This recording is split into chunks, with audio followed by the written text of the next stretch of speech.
بسم الله الرحمن الرحيم. الحمد لله رب العالمين، والصلاة والسلام على رسوله الكريم، أما بعد.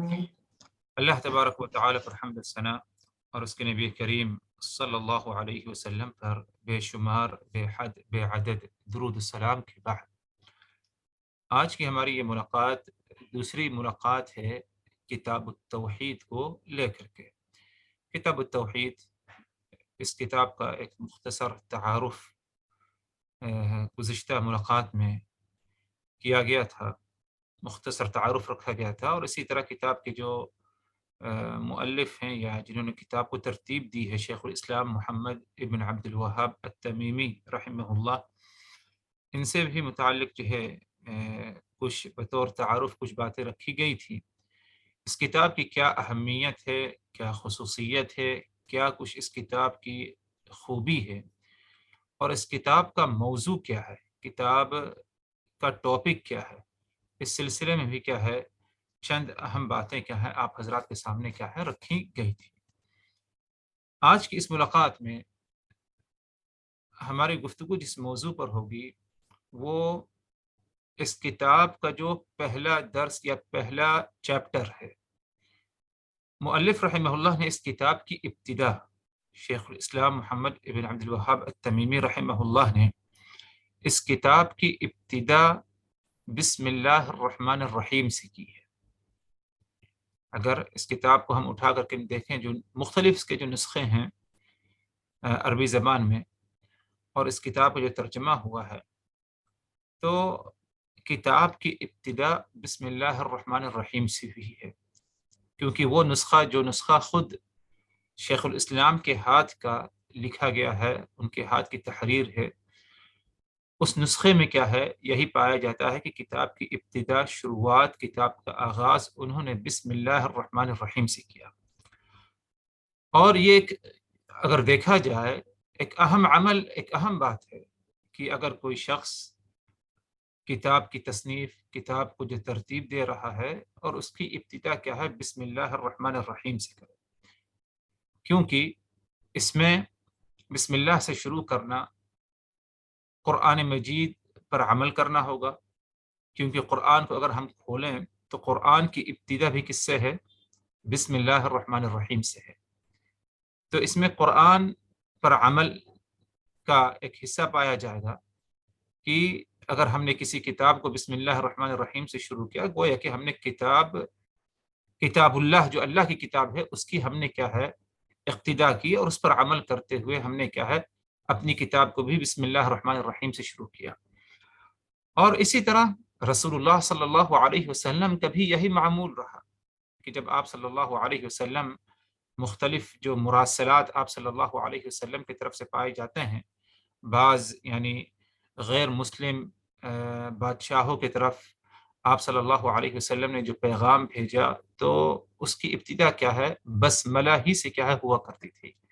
اور اسی طرح سلیمان علیہ السلام کو اگر ہم لے لیں تو سلیمان علیہ السلام کے بارے میں بھی آتا ہے کہ جب انہوں نے ہدہد کے ذریعے، ایک پرندے کے ذریعے اپنا پیغام ملک سبا تک بھیجنا چاہا، تو اس پیغام کی بھی ابتدا انہ من سلیمان و انہ بسم اللہ الرحمن الرحیم سے ہے، یعنی یہ پیغام، یہ لیٹر، یہ خط، رسالہ، پیغام سلیمان کی طرف سے ہے، اور اس کی ابتدا بسم اللہ الرحمن الرحیم سے ہم کرتے ہیں، اور یہ خود قرآن مجید میں سورہ النمل میں کیا ہے مذکور ہے۔ تو خلاصہ کلام یہ ہے کہ بسم اللہ سے تحریر یا کتاب کی ابتدا کرنا، اس میں اللہ تبارک و تعالی کی کتاب قرآن مجید پر عمل کرتے ہوئے ہے، اور اسی طرح نبی پاک صلی اللہ علیہ وسلم کا جو معمول رہا، طریقہ رہا، سنت رہا، اس پر بھی کیا ہے اس میں عمل پایا جاتا ہے۔ اور یہ صرف یعنی لکھتے پڑھتے وقت نہیں، بلکہ ہر کام جو ہے ہونا یہ چاہیے کہ اس کی ابتدا ہم بسم اللہ الرحمن الرحیم سے کریں۔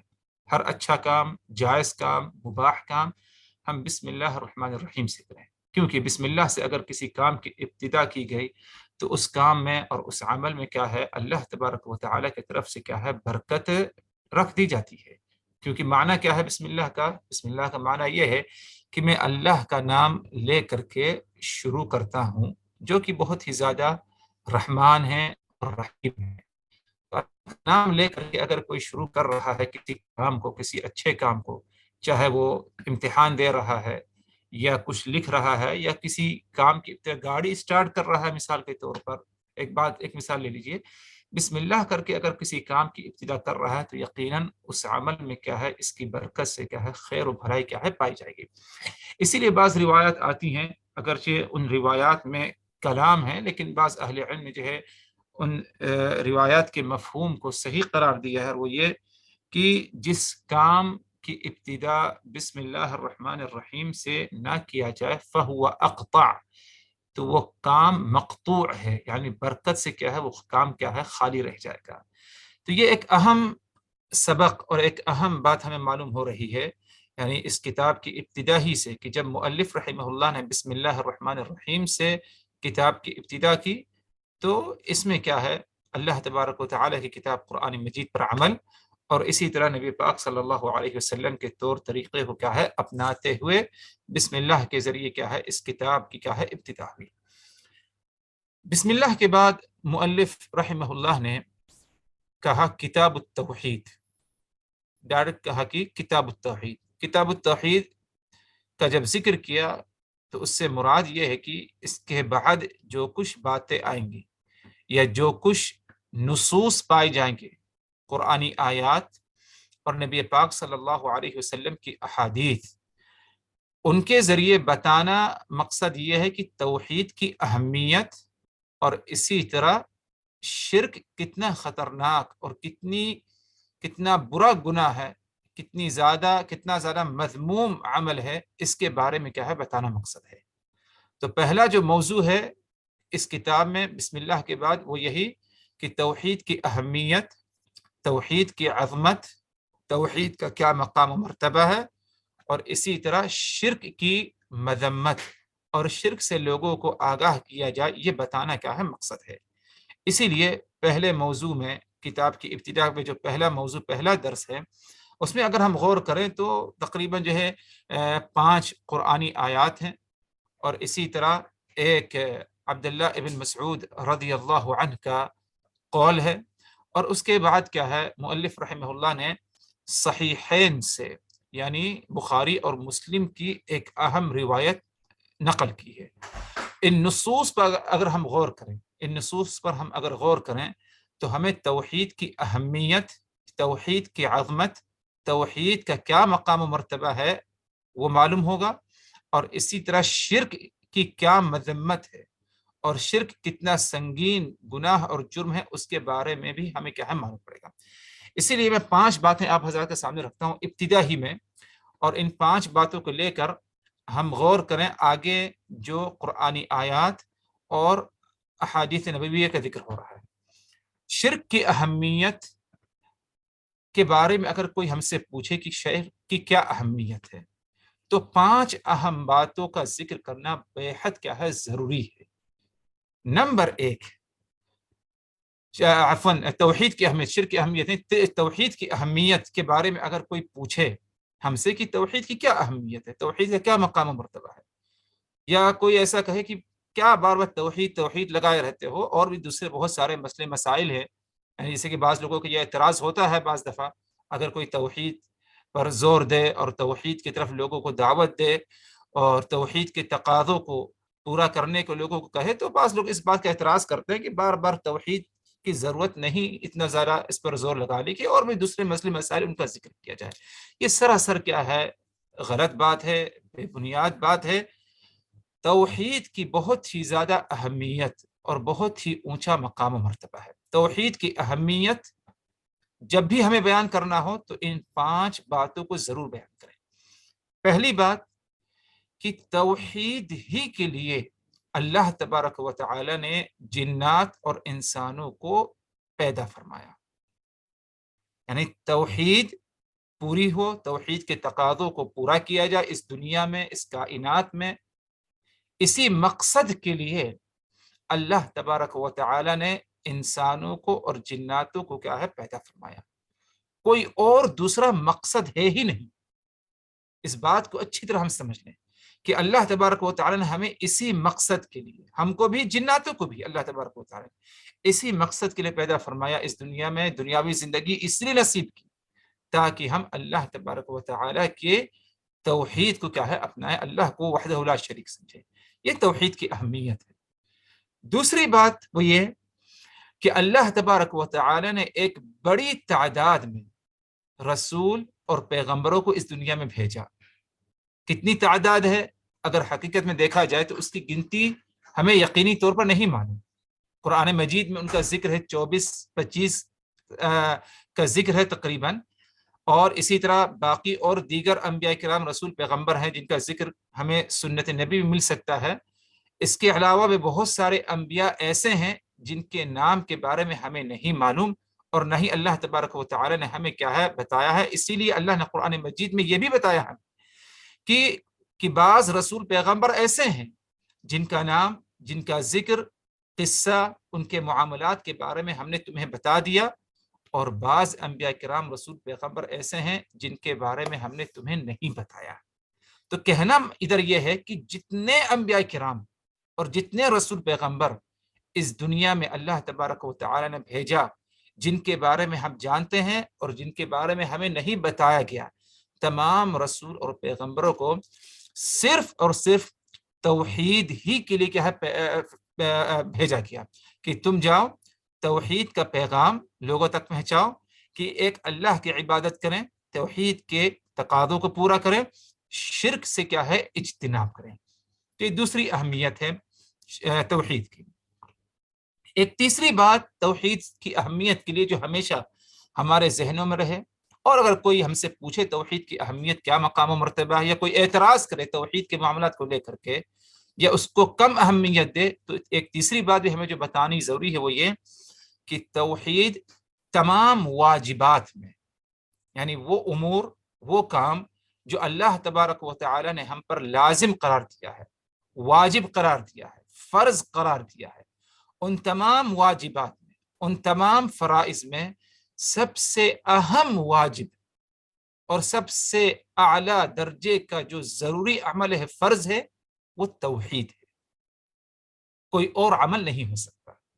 تب ظاہر سی بات ہے کہ اگر ایک اہم عمل، ایک اہم واجب جو سب سے اہم ہے، اگر اسی میں خلل پائی جائے تو یہ کیسے ممکن ہے کہ دوسرے واجبات کو جو کہ اس سے کم درجے کے ہیں اسے اہمیت دے کے انسان کامیابی حاصل کر سکتا ہے؟ یہ چیز ناممکن ہے. تو سب سے اہم واجب عمل تمام واجبات میں، فرائض میں سب سے اہم فرض وہ اللہ تبارک و تعالیٰ کو وحدہ لا شریک سمجھا جائے اور توحید کے تقاضوں کو کیا ہے پورا کیا جائے. یہ سب سے اہم کیا ہے واجب ہے.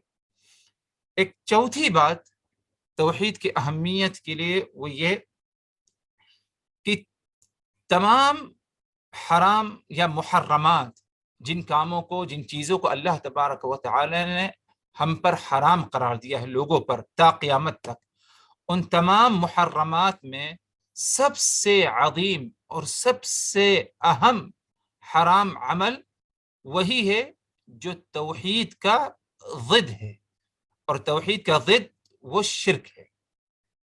یعنی سب سے خطرناک چیز اور سب سے بڑی حرام چیز، حرمت والی، وہ اللہ تبارک و تعالی کے ساتھ کسی کو شریک ٹھہرا دینا. یا یوں سمجھیے کہ توحید میں اگر خلل پایا گیا، توحید نہیں پائی گئی، تو اس سے بڑا کوئی اور گناہ دنیا میں ہو ہی نہیں سکتا.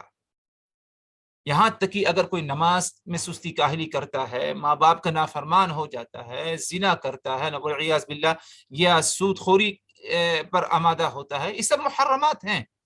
اور اس کے بالمقابل ہم رکھ دیں شرک کو، تو سب سے زیادہ خطرناک گناہ کیا ہے؟ شرک ہے. ایک پانچویں اہمیت جو بتائی جائے توحید سے متعلق وہ یہ اللہ تبارک و تعالی کے حقوق میں سب سے اہم حق تمام بندوں پر جنہوں نے اللہ اس کے رسول پر ایمان لایا ہو یا نہ لایا ہو، تا قیامت تک، جب سے دنیا اللہ نے بنائی ہے قیامت تک، سب سے اہم حق اللہ تبارک و تعالی کا بندوں پر یہ ہے کہ بندے اللہ تبارک و تعالی کی توحید کو مانیں اور اسی پر قائم رہیں اور اسی پر کیا ہے ان کا خاتمہ ہونا چاہیے۔ اللہ کے بہت سارے حقوق ہم پر ہیں، جیسے جس طرح رسول کے حقوق ہیں، رسول کی اطاعت ہو، فرما برداری ہو، رسول سے محبت ہو، اور اللہ کے رسول کی محبت تمام لوگوں کی محبت پر کیا ہے غالب رہے۔ اسی طرح اللہ کی ذات کے بھی حقوق ہیں بندوں پر، تو بندوں پر اللہ کا سب سے عظیم اور بڑا حق یہ ہے کہ تمام لوگ اللہ کو وحدہ لا شریک مانے اور ان کے اندر کیا ہے توحید مکمل طور پر پائی جائے۔ یہ 5 اہم نقاط ہیں، 5 اہم بات ہیں کہ توحید کی عظمت اور توحید کی اہمیت بتانے کے لیے جب کبھی کوئی بھی ہم سے پوچھے کہ توحید کی کیا اہمیت ہے، یا توحید کے معاملات کو، چاہے وہ درس و تدریس ہو، نصوص ہو، پروگرام ہو توحید سے متعلق، اسے اگر اہمیت نہ دے بلکہ اس پر اعتراض کرے تو ظاہر سی بات ہے کم علمی کی وجہ سے ہے۔ تو یہ 5 باتیں اس قسم کے مواقع پر کیا ہے، حالات پر رکھنا کیا ہے بے حد کیا ہے ضروری ہو جاتا ہے۔ اور یہ 5 باتیں اگر دیکھا جائے تو ان کی دلیل شیخ الاسلام محمد ابن عبد الوہاب نے اسی پہلے درس میں، پہلے چیپٹر میں کیا ہے بیان کی ہے۔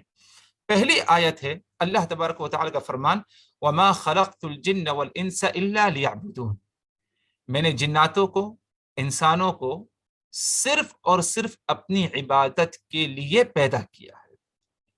میں نے جناتوں کو، انسانوں کو صرف اور صرف اپنی عبادت کے لیے ہی کیا ہے پیدا کیا ہے، کسی اور مقصد کے لیے نہیں۔ اور بات گزری ہے کہ توحید کی اہمیت میں ایک اہمیت یہ ہے کہ جنات انسان کو اللہ تبارک و تعالی نے صرف اور صرف اپنی توحید کے لیے پیدا فرمایا ہے۔ اب اگر کوئی کہے اس میں تو عبادت کا ذکر، توحید کا ذکر ہی نہیں اس آیت میں، کیونکہ اللہ نے کیا فرمایا، وما خلقت الجن والانس الا ليعبدون، تو جواب میں یہ کہا جائے گا کہ یعبدون سے مطلب سے مراد ہی ادھر کیا ہے توحید ہے۔ یعبدون سے مراد ہی ادھر یہ ہے کہ لیوحدون، تاکہ وہ میری توحید بیان کرے۔ اسی لیے قرآن کے سب سے بڑے مفسر کون سمجھے جاتے ہیں؟ عبداللہ ابن عباس رضی اللہ عنہ کہتے ہیں کہ پورے قرآن مجید میں جہاں پر بھی اللہ تبارک و تعالی کی عبادت کا حکم آیا ہے، عبادت کا لفظ آیا ہے، اس سے مراد اللہ کی توحید ہے۔ قرآن مجید میں کہیں پر بھی اگر اللہ تبارک و تعالی کی عبادت کا حکم آیا ہے کہ تم اللہ کی عبادت کرو، تو عبادت سے مراد صرف اور صرف کیا ہے توحید ہے۔ تو اس آیت میں بھی توحید ہی مراد ہے کہ وما خلقت الجن والانس الا ليعبدون، میں نے انسانوں کو اور جناتوں کو صرف اور صرف اپنی عبادت ہی کے لیے کیا ہے پیدا فرمایا ہے۔ مطلب یہ کہ صرف اور صرف اپنی توحید کے لیے کیا ہے پیدا فرمایا، کسی اور مقصد کے لیے نہیں۔ دوسری آیت اس میں اللہ نے فرمایا کہ وَلَقَدْ بَعَثْنَا فِي كُلِّ أُمَّةٍ رَسُولًا أَنِ اعْبُدُوا اللَّهَ وَاجْتَنِبُوا الطَّاغُوتَ، میں نے اللہ نے فرمایا کہ وَلَقَدْ بَعَثْنَا فِي كُلِّ أُمَّةٍ رَسُولًا، ہم نے ہر امت میں رسول بھیجے ہیں۔ کوئی بھی امت ایسے نہیں گزری کہ جس کے درمیان رسول اور پیغمبر نہ آئے ہوں، ہر امت کے درمیان رسول اللہ تبارک و تعالی نے بھیجا ہے۔ کس مقصد کے لیے بھیجا؟ ان اعبدوا اللہ واجتنبوا الطاغوت، مقصد یہ ہے کہ اللہ کی عبادت کرو، اللہ کی عبادت، اور جیسے کہ بتایا کہ عبادت سے مراد قرآن مجید میں کیا ہے، اگر اللہ کی عبادت کا حکم ہے توحید ہے۔ عبداللہ ابن عباس فرماتے ہیں تو اللہ نے فرمایا کہ ہم نے ہر امت میں رسول بھیجا ہے، ہر امت کے درمیان، کس مقصد کے لیے؟ ان اعبدوا اللہ، تاکہ لوگوں کو یہ حکم دے کہ اللہ کی عبادت کریں، یعنی اللہ کی توحید، واجتنبوا الطاغوت، اور طاغوت سے اجتناب کریں۔ اللہ کی عبادت سے مراد توحید ہے، لیکن طاغوت سے اجتناب، طاغوت سے مراد کیا؟ طاغوت ہے عربی زبان میں طغیان سے، اور طغیان کہتے ہیں حد سے زیادہ تجاوز کر جانا۔ ہر چیز کی حد مقرر ہے، لمٹ ہے، حد سے زیادہ تجاوز کر جانا، اس کے آگے بڑھ جانا، اسے طغیان کہا جاتا ہے۔ تو کوئی بندہ کسی سے محبت کرے، کسی سے لگاؤ ہے، اس کی بھی حد مقرر ہے، اگر اس حد سے وہ زیادہ تجاوز کر جائے تو گویا کہ اس نے کیا ہے طغیان کیا ہے، وہ طاغوت ہو گیا ہے، طغیان کیا ہے، حد سے زیادہ تجاوز کر گیا ہے۔ تو اسی لیے اللہ تبارک و تعالی لوگوں کے ساتھ تعامل کرنا، درخت سے فائدہ اٹھانا، پتھروں سے فائدہ اٹھا، اس سب چیز کا حکم دیا ہے اللہ نے. ہر چیز کی حد متعین ہے، اس حد سے زیادہ تجاوز نہ کرو. اگر اسی لیے کوئی اگر کسی مردے سے مدد طلب کرے یا بت کی عبادت کرے تو اس نے حد سے زیادہ تجاوز کر لیا ہے عبادت کے معاملے میں. اللہ نے صرف اور صرف اپنی عبادت کے حکم دیا، اور جب اس نے اس حد سے تجاوز کیا کسی اور کی عبادت کی تو گویا کہ وہ کیا ہے، طغیان اس کے اندر پایا گیا کہ حد سے ذرا وہ تجاوز کر گیا. تو اللہ نے حکم دیا وَاجْتَنِبُوا الطَّاغُوتَ کہ تم طاغوت سے اجتناب. اور اسی لیے طاغوت کا واضح معنی ادھر جو بیان کیا جاتا ہے وہ یہ کہ ہر چیز اللہ کے علاوہ، اللہ کے سوا جس کی عبادت کی جاتی ہے، چاہے شیطان کی عبادت کرے، فرشتے کی کوئی عبادت کرے، رسول کی پوجا کرے والعیاذ باللہ، اس کے لیے اس کے ساتھ شرک کرے، یا کسی انسان کے ساتھ، مردے کے ساتھ، پتھروں کے ساتھ، بت وغیرہ ہوں، اللہ کے علاوہ ہر وہ چیز جس کی عبادت کی جاتی ہے وہ طاغوت ہے. اور سب سے بڑا طاغوت وہ شیطان اور ابلیس ہے. سب سے بڑا طاغوت کون ہے؟ شیطان اور ابلیس ہے. تو اللہ تبارک و تعالی اس آیت کریمہ میں ان اعبدوا اللہ واجتنبوا الطاغوت، رسول کس مقصد کے لیے بھیجے گئے اس مقصد کا ذکر کیا، وہ کیا ہے؟ توحید. یہ توحید کی اہمیت ہے کہ توحید، اللہ کی عبادت کی دعوت دیں، توحید کی طرف دعوت دیں، اور طاغوت سے کیا ہے؟ اجتناب کریں. طاغوت سے اجتناب یعنی شرک سے اجتناب کریں. ایک بات اور بتا دی جائے، کلمہ لا الہ الا اللہ کے بارے میں ہم جانتے ہیں معنی کیا ہے؟ کوئی الہ، کوئی عبادت کے لائق نہیں مگر صرف کون؟ اللہ کی ذات. اس کلمے، یہ کلمہ توحید ہے، اور اس کلمے کی روشنی میں یہ بات پورے رسوخ کے ساتھ، پورے یقین کے ساتھ اہل علم کہتے ہیں، اور یہی صحیح بات ہمیں ہمارا اس پر یقین ہونا چاہیے کہ توحید اس وقت تک کامل مکمل نہیں جب تک کہ اس کے اندر دو چیزیں نہ پائی جائیں. نمبر ایک، اس کو یاد رکھیے، دو چیزیں پائی جانا ضروری ہے. نمبر ایک اثبات، اور نمبر دو نفی. نمبر ایک اثبات، ثابت کرنا، اور نمبر دو نفی، انکار کر دینا. کس چیز کا اثبات کرنا ہے اور کس چیز کی نفی کرنا ہے؟ اثبات کرنا ہے ہمیں کہ اللہ کی عبادت کریں، ہم اللہ کی عبادت کریں، اور نفی اللہ کے علاوہ تمام جتنی چیزیں ہیں کسی کی بھی عبادت نہ ہو، سب کی عبادت سے ہم براءت کا اظہار کریں. اور یہ چیز کلمہ لا الہ، کلمہ توحید میں پائی جاتی ہے. لا الہ نفی ہے کہ کوئی الہ نہیں، کوئی عبادت کے لائق نہیں. اس کے آگے اثبات ہے الا اللہ، ثابت کر رہے ہیں کوئی الہ. نفی کیا ہم نے کہ کوئی عبادت کے لائق نہیں، آگے ہم نے ثابت کیا کہ ہاں عبادت کے لائق اگر کوئی ہے تو وہ صرف اور صرف کیا ہے؟ اللہ کی ذات ہے. اور کلمہ توحید یعنی صراحت کے ساتھ قرآن و سنت میں ہمیں ملتا ہے، اور اسی طرح اس کلمے کا مفہوم ہمیں کیا ہے؟ دوسرے نصوص میں کیا ہے؟ اس کا ذکر ملتا ہے. اسی کا مفہوم کیا اس آیت کریمہ میں ہے، جیسے کہ اللہ نے فرمایا کہ وَلَقَدْ بَعَثْنَا فِي كُلِّ أُمَّةٍ رَسُولًا أَنِ اعْبُدُوا اللَّهَ وَاجْتَنِبُوا الطَّاغُوتَ، کہ ہم نے تمام ہر امت میں رسول، پیغمبر بھیجے. کس مقصد کے لیے؟ أَنِ اعْبُدُوا اللَّهَ، تاکہ اللہ کی عبادت کریں. اثبات ہے، یہ اللہ کی توحید بیان کریں، اس کی طرف دعوت دیں. وَاجْتَنِبُوا الطَّاغُوتَ، اور طاغوت سے اجتناب کریں.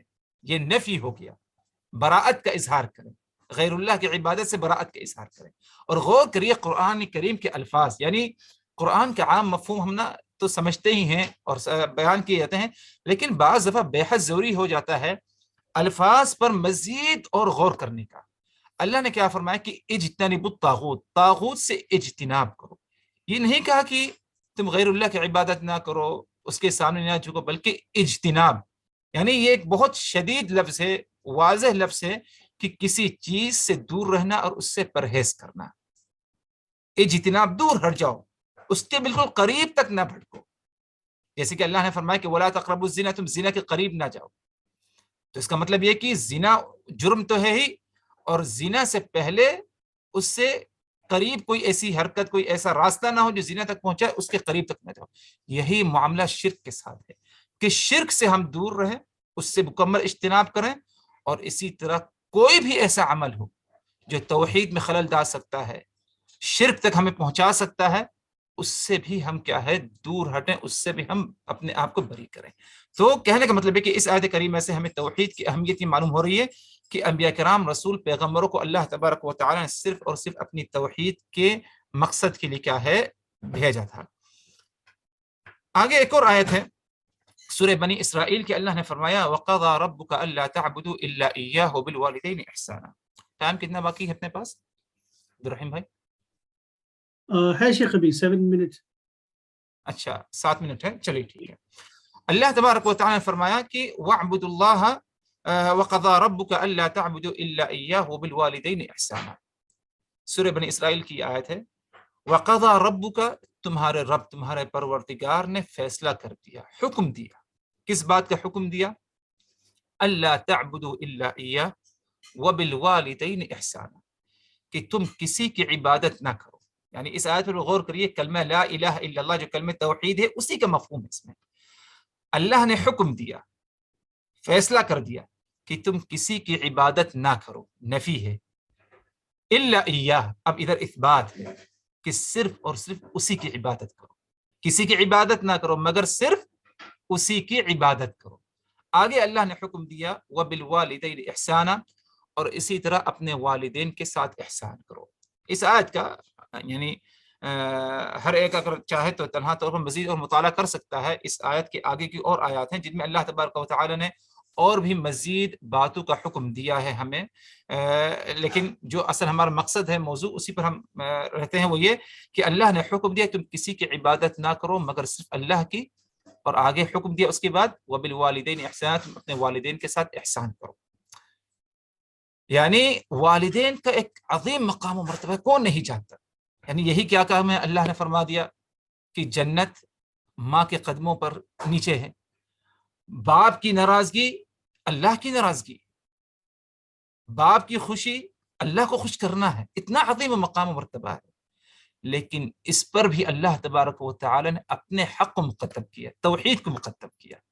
تو اس سے یہ سبق ہمیں مل رہا ہے کہ تمام واجبات، تمام فرائض میں سب سے اہم واجب عمل، سب سے اہم فریضہ تمام بندوں پر یہ ہے کہ اللہ کی توحید کو پوری کریں، توحید کی طرف دعوت دیں، توحید لے آئیں اور شرک سے کیا ہے اجتناب کریں۔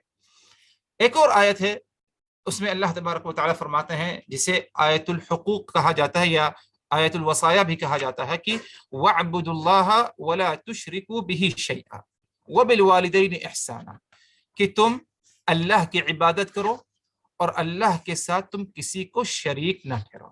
تم اللہ کی عبادت کرو اور اللہ کے ساتھ تم کسی کو شریک نہ ٹھہراؤ۔ پھر آگے اللہ نے حکم دیا اپنے والدین کے ساتھ کیا ہے احسان کرو۔ اس کے بعد حکم دیا کہ اپنے رشتہ دار قرابت داروں کے ساتھ بھلائی، یتیموں کے ساتھ بھلائی، مساکین کے ساتھ بھلائی، پڑوسی کے ساتھ بھلائی، اور اسی طرح مسافر ہے اس کے ساتھ بھی بھلائی۔ تو اللہ نے کئی حکم ادھر دیے ہمیں بھلائی کا، لیکن سب سے پہلا حکم ہمیں دیا اپنی عبادت سے متعلق۔ اللہ نے حکم دیا کہ تم میری عبادت کرو، اخلاص رہے، کسی کے ساتھ شریک نہ کرو مجھے، اور مطلب یہ کہ توحید پائی جائے۔ تو اس سے بھی یہی بات ثابت ہو رہی کہ تمام تر واجبات میں سب سے اہم واجب کیا ہے؟ توحید ہے۔ ایک اور آیت اس میں بھی اللہ نے فرمایا قل تعالوا اتل ما حرم ربکم علیکم الا تشرکوا به شیئا، اے نبی آپ ان کو کہہ دیجئے کیا میں تمہیں ان باتوں کا ذکر نہ کروں کہ جن کو اللہ تبارک و تعالی نے ہم پر حرام قرار دیا ہے؟ تو پہلی بات جس کا ذکر اللہ نے فرمایا کہ اللہ تشرکوا به شیئا، کہ تم اللہ کے ساتھ کسی کو شریک نہ ٹھہرانا۔ اب اس کے بعد اللہ تبارک و تعالی نے دیگر اور یعنی اعمال سے ہمیں روکا ہے، جیسے کہ اولاد کو قتل کرنا، دوسرے فحش اور بری باتیں ان سے روکا ہے، لیکن تمام محرمات میں اللہ تبارک و تعالی نے شرک کو مقدم کیا۔ اور اسی مفہوم میں کہ اللہ کے رسول کی حدیث ہے، آپ صلی اللہ علیہ وسلم نے کہا کہ اجتنبوا السبع الموبقات، 7 مہلک ہلاک کر دینے والے گناہوں سے تم اجتناب کرو۔ اور ان 7 مہلک گناہوں میں پہلا گناہ جس کا ذکر کیا اللہ نے کہ اللہ کے ساتھ، اللہ کے رسول نے ذکر کیا کہ اللہ کے ساتھ کسی کو کیا ہے شریک ٹھہرانا۔ معلوم پڑا کہ توحید اگر نہیں ہے تو اس سے بڑھ کر کوئی اور گناہ کیا ہے نہیں پایا جا سکتا۔ اسی لیے اس آیت جو ہے قل تعالوا اتل ما حرم ربکم علیکم الا تشرکوا به شیئا، سورہ الانعام کی ہے. اس آیت کے بارے میں عبداللہ ابن مسعود فرماتے ہیں کہ اگر کوئی محمد صلی اللہ علیہ وسلم کی وصیت دیکھنا چاہتا ہے، یعنی اس اثر کو، ابن مسعود کی اس تفسیر کو خود شیخ الاسلام محمد ابن عبد الوہاب نے کیا ہے نقل کیا ہے اسی چیپٹر میں. کہا ابن مسعود نے کہ اگر تم میں سے کوئی محمد صلی اللہ علیہ وسلم کی وصیت کے بارے میں جاننا چاہتا ہے، حالانکہ اللہ کے رسول نے کوئی تحریری لکھت میں وصیت نہیں کی، کہنے کا مطلب یہ عبداللہ ابن مسعود کا کہ اگر اللہ کے رسول لکھت میں کتابی شکل میں وصیت کیے ہوتے تو یقین مانو یہی وصیت ہوتی جس کی وصیت اللہ تبارک و تعالی نے قرآن مجید میں اپنے نبی کو حکم دیا کہ اے نبی آپ ان کو بتا دیجئے کہ سب سے عظیم گناہ کیا ہے، اللہ تبارک و تعالی کے ساتھ کسی کو کیا ہے شریک ٹھہرانا. اور تم ان آیاتوں کی کیا مطالعہ کر لو جیسے کہ ابن مسعود نے کہا. آتے ایک آخری حدیث جو کہ اس چیپٹر میں آخری نص ہے، اس کے بعد اپنی باتوں کو ختم کرتے ہیں. یہ حدیث صحیحین کی ہے، بخاری اور مسلم کی. حدیث کے راوی حضرت معاذ ابن جبل رضی اللہ عنہ ہیں. فرماتے ہیں کہ میں نبی پاک صلی اللہ علیہ وسلم کے ساتھ گدھے پر سوار. گدھا سواری کے لیے استعمال ہوتا ہے. اللہ کے رسول کا تواضع ہے کہ آپ صلی اللہ علیہ وسلم ہر قسم کی سواری پر بیٹھ جاتے.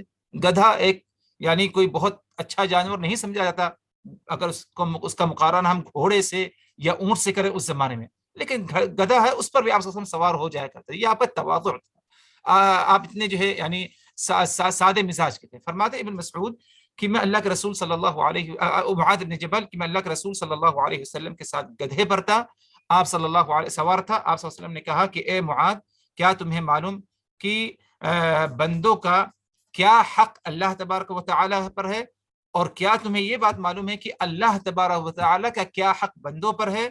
معاذ ابن جبل نے کہا، یہ اللہ کے رسول اللہ و رسول عالم، مجھے اس کے بارے میں علم نہیں، اللہ اس کے رسول زیادہ جانتے ہیں.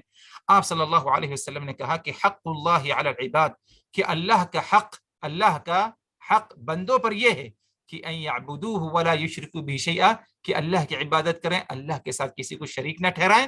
آگے فرمایا اللہ کے رسول نے وحق العباد علی اللہ، اور اللہ پر بندوں کا حق ہے کہ اللہ یعذب من لا یشرک بہ شیئا، کہ جو شخص اللہ کے ساتھ کسی کو شریک نہیں ٹھہراتا، توحید پائی جاتی ہے، تو اللہ پر یہ چیز لازمی اللہ نے اپنے اوپر قرار دیا ہے کہ اللہ اسے سزا نہیں دے گا اور اس کو کیا ہے عذاب میں کیا ہے مبتلا نہیں کرے گا.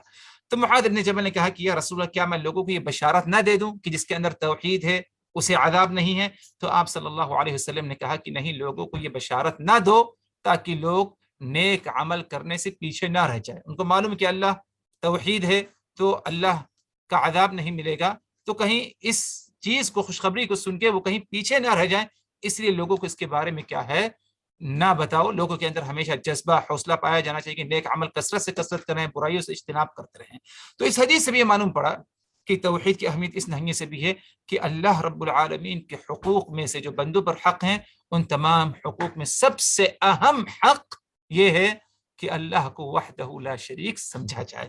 تو یہ 5 باتیں جو میں نے ابتدا میں ذکر کیا تھا کہ توحید کی اہمیت، عظمت، اس سے متعلق جو نصوص تھے جس کا ذکر خود شیخ الاسلام نے کیا ہے اپنی کتاب میں، اس کا مختصر مفہوم کیا ہے آپ حضرات کے سامنے رکھا گیا. اللہ تبارک و تعالی سے دعا کہ الہ آمین، ہم نے جو کچھ کہا اور سنا، ہم سبوں کو ان باتوں کو اچھی طرح سمجھنے کی، یاد رکھنے کی، عمل کرنے کی ہمیں توفیق دے،